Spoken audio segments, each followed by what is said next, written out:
भजन पूजन कर रहे हैं, लेकिन आप सत्संगति करेंगे, जब लोगों के साथ मिलकर के भगवान का भजन करेंगे, तो अगर कोई कार्य आपसे गलत हो रहा है तो लोग बताएंगे कि महाराज इस कार्य को ऐसे नहीं ऐसे करो तभी कल्याण होगा। नारद जी ने कहा कि कोई कितना भी बड़ा विद्वान हो जाए, लेकिन जब तक आप जैसे महात्माओं की, आप जैसे सत्पुरुषों की सत्संगति नहीं कर लेता, तब तक उसका कल्याण होने वाला नहीं है। नारद जी ने बताया क्या कहा, भाग्योदयेन बहुजन्म समर्जितेन सत्संगमं च लभते पुरुषो यदा अज्ञान हेतु कृतमोहमदान्धकारा नाशं निधाय हिततो दयते विवेकः। इस जन्मांतर के नहीं अपितु जन्म जन्मांतर के, कल्प कल्पांतर के भाग्योदय होते हैं, तब जाकर के इस श्रीमद् भागवत महापुराण की ज्ञान गंगा को सुनने का हमें अवसर प्राप्त होता है। तो किसी ने प्रश्न कर दिया, महाराज आखिर सत्संगति से होगा क्या? क्योंकि कलयुग का प्राणी पता कैसा, कलयुग का प्राणी कोई भी कार्य करेगा तो उसके बारे में जान लेगा कि आखिर हम ये कर क्यों रहे हैं, इससे हमें लाभ क्या मिलेगा। तो किसी ने प्रश्न कर दिया, महाराज कि अगर हम लोगों के साथ मिलकर के सत्संगति करते हैं तो सत्संगति का लाभ क्या होगा? तो गोस्वामी तुलसीदास जी सत्संगति का लाभ बताते हैं। अगर आप अच्छी संगति करेंगे तो उसके लाभ पता क्या है? बिनु सत्संग विवेक न होई।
क्या होगा? सत्संग करने से जो आपका विवेक है वो जागृत हो जाएगा। विवेक और बुद्धि में पता क्या है फर्क? बुद्धि क्या है? बुद्धि के द्वारा तुम्हें ये पता चलेगा कि ये गाड़ी है, और विवेक क्या है? विवेक आपको बताएगा कि ये चलेगी कैसे। बुद्धि क्या है? बुद्धि आपको वस्तु के बारे में बता सकती है, लेकिन कार्य करने की क्रिया को आपका विवेक नहीं बता पाएगा। और जब आपका विवेक जागृत हो जाएगा तो पता क्या होगा? जब तुम्हें पता होगा ना कि हमारे अंदर विवेक है, तभी तो आप बहुत अच्छा कार्य कर पाओगे। अच्छा, तुम्हें पता ही नहीं कि क्या सही है, क्या गलत है, क्या करना है, क्या नहीं करना है, तब तो आप कुछ भी करते रहे, आप पर क्या फर्क पड़ने वाला। तो इस भागवत से ये ध्रुव प्रहलाद की कहानी तो तुमने 20 बार सुनी, लेकिन इस कथा से ऐसा कुछ सुनो जो आप अपने जीवन में उतार सको। मान लीजिए यहाँ 10 लोग हैं, 10 में से अगर किसी एक के जीवन में भी ये बात उतर गई, समझो हमारा कथा कहना सफल, तुम्हारा कथा सुनना सफल। कथा से कोई न कोई ऐसी बात आप अपने हृदय में उतारे कि जिस बात को लेकर के आप उस बात के दृष्टांत को लेकर के अपने जिंदगी में आगे बढ़े। आज नारद जी ने वही विवेक अपने अंदर आज इकट्ठा किया है और एकत्र करके आज विवेक को भगवान की कथा सुनना प्रारंभ कर दिया। अब सनक सनंदन सनातन सनत कुमार जैसे कथा सुनाने लगे। ठीक इसी के मध्य पता क्या होता है, भक्ति सुतौ तौ तरुणो गृहीत्वा प्रेमैक रूपा सहसा विरासी श्री कृष्ण गोविंद हरे मुरारे नाथेति नामानि मुहुर्वदन्ति। जैसे ही भगवान की कथा प्रारंभ हुई, ठीक इसी के मध्य भक्ति मैया अपने दोनों बेटे ज्ञान और वैराग्य को लेकर के वहां पर प्रकट हो गए। ये क्या है, ये भागवत की भक्ति का महत्व है। अभी भक्ति मैया के जो दोनों बेटे थे, वेद पुराण कल सुनाए गए, एक को नहीं उठे, न गया न ही ज्ञान उठे और न ही वैराग्य उठे। लेकिन जैसे ही भागवत कथा प्रारंभ हुई, तुरंत भक्ति मैया के साथ साथ ज्ञान वैराग्य भी जवान हो गए। भक्ति मैया सब लोगों के सामने प्रकट हुई, हाथ जोड़ करके बोली, हे नारद जी, आपने सबको स्थान दे दिया, लेकिन हमारा स्थान कहाँ है, आखिर हम कहाँ पर बैठे। जब नारद जी से प्रश्न किया, तब नारद जी ने आज भक्ति मैया को बताया, सकल भुवन मध्य निर्धनास्ते धन्या निवसति हृदय शाम श्री हरे भक्ति रेखा। बोले भक्ति मैया चाहती तो है कि आपके हृदय में आ जाए, लेकिन जब भक्ति मैया दरवाजा खोल करके शरीर का देखती है तो काम, क्रोध, मोह, लोभ, मत्स्य, मत्सर, ईर्ष्या, जितने भी इस देह रूप के दरवाजे, सब में कोई न कोई पहले से ही अपनी सीट रिजर्व किए बैठा। अब भक्ति मैया सोचती है कि उसके हृदय में चले जाए, लेकिन हृदय में तो पहले से ही व्यक्ति के पाप बैठा है। तो जहां पर पाप होगा वहां पर भक्ति रुकने वाली नहीं है। और जब आपके हृदय में भक्ति आ जाएगी तो भक्ति अपने अनुसार आपके उस हृदय रूपी कमरे को सुसज्जित कर देगी। क्योंकि पत्नी को पता होता है कि पति को क्या क्या अच्छा लगता है, सही बात नहीं। तो पत्नी पति के अनुसार उस कमरे को सजा देगी। ठीक इसी प्रकार से भक्ति मैया है। भक्ति मैया क्या है, ये भगवान की पटरानी है। और भक्ति मैया जब हृदय में आती है तो भगवान के अनुसार उस कमरे को सजा देती है। तो भगवान क्या करते हैं, भगवान हठात पूर्वक उस कमरे में आ जाते हैं। हठात पूर्वक का मतलब आप समझते हैं, मतलब कहने का तात्पर्य, अगर भगवान एक बार आगे फिर वहां से उस कमरे से निकलने का भगवान नाम ही नहीं लेते। आज सभी भक्तों के अंदर भक्ति मैया हृदय में विराजित हो गई। ठीक इसी के मध्य आज सब लोग भगवान का भजन गाने में व्यस्त हो गए।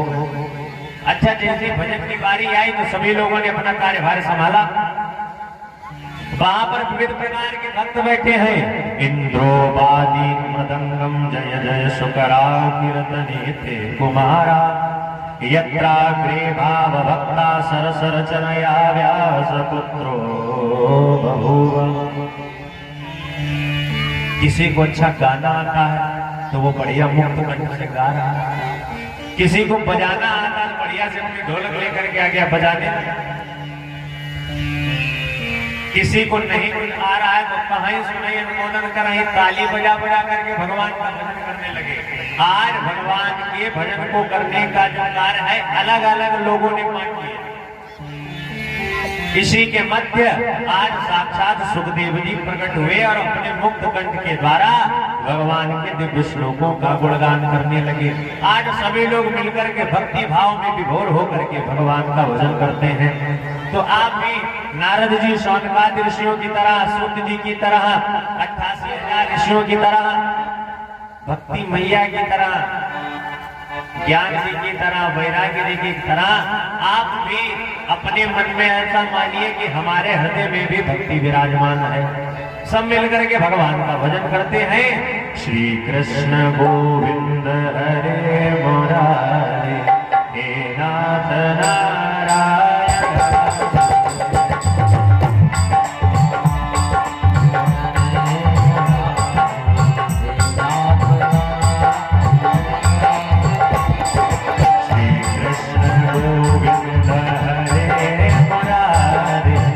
Narayan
सभी लोग करते हुए यही गीत में रात दिन गा रहा हूँ तेरा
जैसे ही भजन इत्यादि होने लगा, सभी लोग आज खड़े होकर के अपनी अपनी जगह पर भगवान का भजन करने लगे।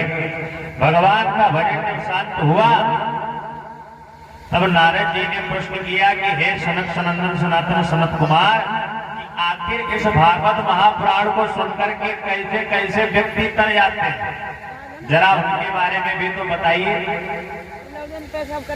चारों भाइयों ने कहा कैसे कैसे की तो तुम बातें छोड़ दो। कहां तक बात बता दी, बड़ा ध्यान से सुनिए। सौनक जी ने आज यही प्रश्न सूत जी से पूछा और आज नारद जी ने यही प्रश्न सनक सनंदन सनातन सनत कुमार से पूछा। बोले कैसे कैसे व्यक्ति तर जाते हैं। ये मानवा पापकृतस्तु सर्वदा सदा दुराचार विमार्गः क्रोधाग्निदग्धा कुटिलाशकामिना सप्ताह यज्ञेन कलौ पुनः